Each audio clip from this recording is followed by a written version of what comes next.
నమస్తే వార్తవానికి స్వాగతం. సంగారెడ్డి జిల్లా రామచంద్రపురంలోని ఇక్రిసాట్లో దశాబ్దాలుగా చాలీచాలని వేతనాలతో ఇబ్బందులు పడుతున్న సుమారు 300 మంది ఔట్సోర్సింగ్ ఉద్యోగుల సమస్యకు ఎట్టకేలకు పరిష్కారం లభించింది. ఉద్యోగులు తమ సమస్యలను ఎమ్మెల్సీ అంజిరెడ్డి దృష్టికి తీసుకెళ్లగా ఆయన వెంటనే స్పందించి సంబంధిత ఏజెన్సీ యాజమాన్యంతో పాటు కేంద్ర, రాష్ట్ర కార్మిక శాఖ అధికారులతో చర్చలు జరిపారు. బీజేపీ సంగారెడ్డి జిల్లా అధ్యక్షురాలు గోదావరి సహకారంతో ఉద్యోగులకు న్యాయం జరిగేలా చర్యలు చేపట్టారు. చర్చల ఫలితంగా నెలవారీ ఉద్యోగులకు నెలకు 1500 రూపాయలు వేతన పెంపు, దినసరి వేతన కార్డుపై పనిచేసే ఉద్యోగులకు రోజుకు 50 రూపాయలు పెంపుతో పాటు ఏడాదికి 18 సెలవులు మంజూరు చేయడానికి యాజమాన్యం అంగీకరించింది. మంగళవారం రామచంద్రపురంలోని ఎమ్మెల్సీ అంజిరెడ్డి నివాసంలో పెద్ద సంఖ్యలో ఇక్రిసాట్ ఉద్యోగులు సమావేశమై ఎమ్మెల్సీ అంజిరెడ్డి మరియు జిల్లా అధ్యక్షురాలు గోదావరికి కృతజ్ఞతలు తెలిపారు. సమస్య పరిష్కారం కావడంతో ఉద్యోగులు హర్షం వ్యక్తం చేశారు. మాకు కొద్దిగా మేలు జరిగింది. ఒక 60%, ఇంకా 40% జరగాల్సింది కూడా ఉంది. అన్న సహకరిస్తా అంటున్నారు, చేస్తా అంటున్నారు. ఎల్లవేళలా మా ఫ్యామిలీ వాళ్ళకు రుణపడి ఉంటుంది.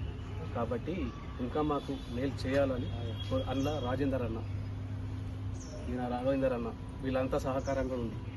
రాజన్న రావడం జరిగింది. వీళ్ళందరూ వచ్చి ఏకగ్రీవంగా పోరాడి మేనేజ్మెంట్తో మాకు మంచి చేయడం అనేది జరిగింది. జూలై 9 తారీఖు నుండి ఇక్రిసైడ్లో సుమారు 30 సంవత్సరాల నుండి పనిచేస్తున్న చుట్టుపక్కల గ్రామాల్లో రామచంద్రపురం అయినా, మందుమూలైనా, మరియు కాసిరెడ్డిపల్లి అయినా, వెల్మెల్ అయినా, తెల్లాపూర్ అయినా, అదేవిధంగా కొల్లూరు, నాగులపల్లి, పడంచెరు కాన్స్టిట్యూన్సీలో వివిధ గ్రామాల నుంచి పనిచేస్తున్న వ్యవసాయం మీద ఆధారపడి ఉన్న వీళ్ళ కుటుంబాలకు ఎన్నో సంవత్సరాల నుండి చాలామంది ఎన్నిసార్లు స్ట్రైక్ చేసినా కానీ ఎప్పుడు ఇంక్రీజ్ చేయకపోవడం చాలా దారుణం. అదేవిధంగా ఎప్పుడు చేసినా ఇది ఇంటర్నేషనల్, ఈ లా చట్టము ఎవరికి వర్తించదు అనే రకంగా మాట్లాడడం చాలా జరిగింది. అదేవిధంగా అందుకోసానికే స్టేట్ లేబర్ కమిషనర్ను, నేషనల్ లేబర్ కమిషనర్ కూడా తీసుకురావడం జరిగింది. ఎప్పుడైతే state and central labour commission తీసుకొచ్చిన తర్వాత ఫారెన్ అఫేర్స్ కూడా లెటర్ రాసి మరి దేని కింద చట్టం వస్తుంది, ఈ చట్టాన్ని దేని కింద తీసుకురాగలుగుతారు, ఎంప్లాయీస్ స్టేట్ బేస్ తీసుకుంటారా, సెంట్రల్ బేస్ తీసుకుంటారా అని అడగడం జరిగింది. అడిగిన తర్వాత అప్పుడు ఎవరైతే కాంట్రాక్టర్ ఉన్నారో అదే కాంట్రాక్టరు వివిధ నేమ్స్తోని లేబర్లను ఒక్క సంవత్సరం వాళ్ళు రెన్యువల్ చేసుకుంటా ఒక సంవత్సరం ఒక్క నేము, ఇంకో సంవత్సరం ఇంకో నేమ్తోని దాన్ని రెన్యువల్ చేసుకుంటా పోవడం జరిగింది.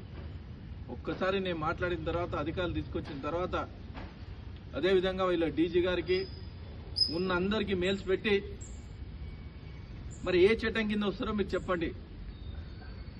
మరి మీరు పనిచేస్తూ ఉన్నారు, మిషనరీతో పనిచేస్తూ ఉన్నారు, అదేవిధంగా లేబర్ పనిచేస్తూ ఉన్నారు.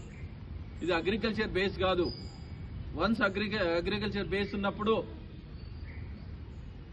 మరి వ్యవసాయం మీద ఆధారపడి ఉన్నప్పుడు వ్యవసాయానికి ఏదైతే అవసరం ఉందో మరి ఆ చట్టం వర్తిస్తుందా, లేబర్ చట్టం వర్తిస్తుందా, సెంట్రల్ చట్టం వర్తిస్తుందా, స్టేట్ చట్టం వర్తిస్తుందా, లేదా ఇంటర్నేషనల్ చట్టం వర్తిస్తుందా అని అడగడం జరిగింది.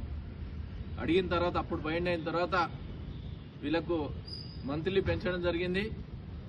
అదేవిధంగా ఎంప్లాయీస్కి ఏదైతే లీవ్లు ఉన్నాయో 30 సంవత్సరాల నుంచి పనిచేసినప్పుడు ఒక్క రోజు కూడా లీవ్ పెట్టిన తర్వాత కూడా వాళ్ళు కట్ చేసి అమౌంట్ డిడక్ట్ చేయడం జరిగింది. ఒకటే నేను హెచ్చరిస్తా ఉన్నాను, ప్రతి ఎంప్లాయీ ఏదో చట్టం ప్రకారము ఆ నామ్స్ ప్రకారం ఇవ్వాలి. ఆ నామ్స్ ఇచ్చినప్పుడే వీళ్ళ కుటుంబాల్లో వెలుగు ఉంటుందనే ఉద్దేశంతో, ఎందుకంటే ఎన్నో సంవత్సరాల నుంచి పనిచేస్తూ ఉన్నారు, వాళ్ళ పిల్లలు కూడా ఇక్కడనే చదువుతూ ఉన్నారు. అక్కడ ఉన్నటువంటి మా వెలిమెల శ్రీనివాస్ నాకు ఫోన్ చేసి, అన్న ఇట్లా మాకు ప్రాబ్లం అవుతుంది, మేము ఒక నెల రోజుల సంది ఇక్కడ స్ట్రైక్ చేస్తున్నామంటే నేను ఇమీడియట్లీ మా రథసారథి అయినటువంటి గోదావరి అక్క గారిని కలుపుదాం, కలిసిన తర్వాత అక్కగారు మనకు టైం ఇస్తారు, టైం ఇచ్చిన తర్వాత మన పనులన్నీ అయిపోతాయని చెప్పిన వెంబడే ఇమీడియట్లీ శ్రీనివాస్ వీళ్ళ బృందం అక్కవారి దగ్గరికి వచ్చి అక్కని కలవడం జరిగింది. అక్కగారు ఇమీడియట్లీ యాక్షన్ తీసుకొని అదే రోజు అప్పటిదప్పుడు అక్కగారు వచ్చి మన వికెట్ సైడ్ దగ్గర ధర్నాలో వీళ్ళతో పాటు పాల్గొనడం జరిగింది. అక్కడ అక్కగారి రూపం ఆ రోజు చూశాను నేను. అక్కగారు ఎంత గట్టిగా మాట్లాడిరంటే ఆ రోజు, మీరు ఎందుకు ఇంత అన్యాయం చేస్తున్నారు, వీళ్ళకు ఎప్పుడు మీరు పెంచిన 5 రూపాయలు 10 రూపాయలు పెంచిర్రు, ఇట్లా పెంచితే ఎట్లా, వాళ్ళకి ఎంత కష్టమవుతుంది, 300 కుటుంబాలు ఆగబైపోతున్నాయి. ఇవన్నీ మన ఈ పుటంచెరుకు సంబంధించి తెల్లాపూర్ డివిజన్ కానీ, భారతీనగర్ డివిజన్లో ఉండేవాళ్ళు కానీ, ముత్తంగి డివిజన్లో ఉండేవాళ్ళు కానీ, వీళ్ళు ఎక్కువ మంది ఉంటారు అక్కడ. వీళ్ళకందరికీ అన్యాయం జరుగుతుంది అని చెప్పేసి వాళ్ళు మాట్లాడడం జరిగింది. దాంతో ఈ పుటంచెరు కాన్స్టిట్యున్సీలో ఉన్నటువంటి 300 కుటుంబాలకు ఇంత మంచి జరిగింది అంటే అక్క రథసారథి గోదావరి అక్క గారు, అలాగే ఎమ్మెల్సీ అంజిరెడ్డి గారు, వీళ్ళందరూ పనిచేసి మా బృందం కూడా అందరం కలిసి ఆ రోజు అక్కడ వెళ్ళినందుకు వీళ్ళందరికీ మంచి జరిగింది. కాబట్టి వాళ్ళందరూ ఈరోజు మా అన్నగారిని అందరినీ సన్మానం చేయడం జరుగుతుంది.